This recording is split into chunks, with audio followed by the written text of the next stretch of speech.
ভবিষ্যতে বিদেশ যেতে চান, এই ভিডিওটা তাদের জন্য খুবই উপকারে আসবে। শেষ পর্যন্ত দেখবেন।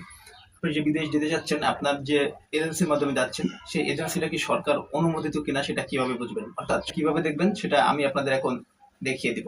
কোনো রিক্রুটিং এজেন্সি সরকারি লাইসেন্সধারী কিনা সেটা দেখতে হলে আপনাকে ফোন অথবা আপনার ল্যাপটপ কম্পিউটার থেকে গুগলে আসতে হবে। আপনি যদি ফোন থেকে দেখেন তাহলে সেম গুগলে আসার পরে সার্চ করবেন বিএমইটি। এটা সরকারি একটা ওয়েবসাইট, এটা বাংলাদেশ ম্যান পাওয়ার অ্যান্ড প্রশিক্ষণ ব্যুরো।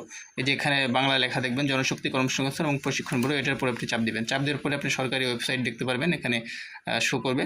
তো এখানে আসার পরে আপনি উপরে একটা অপশন পাবেন যে রিক্রুটিং এজেন্সি লেখা আছে। রিক্রুটিং এজেন্সির উপর লেখা থাকবে যে রিক্রুটিং এজেন্সির তালিকা। আপনি এখানে যাবেন, এখানে যাওয়ার পরে বাংলাদেশের যত সরকার অনুমোদিত রিক্রুটিং লাইসেন্স আছে, অর্থাৎ যাদের আরএল নাম্বার আছে, এখানে দেখেন আরএল নাম্বার লেখা, তাদের ঠিকানা লেখা, তাদের ফোন নম্বর কন্ট্যাক্ট লেখা আছে। তো সকল এজেন্সির নাম এখানে পাবেন। যদি আপনি সরকারি অনুমোদিত কোনো রিক্রুটিং এজেন্সির মাধ্যমে যান, সেক্ষেত্রে যে কোনো সমস্যা এবং আপনি যদি কোনো প্রতারণার শিকার হতে যান, সেক্ষেত্রে আপনার জেলা কর্মসংস্থান থেকে মামলা করে আপনি আপনার ক্ষতিপূরণ বুঝে নিতে পারবেন।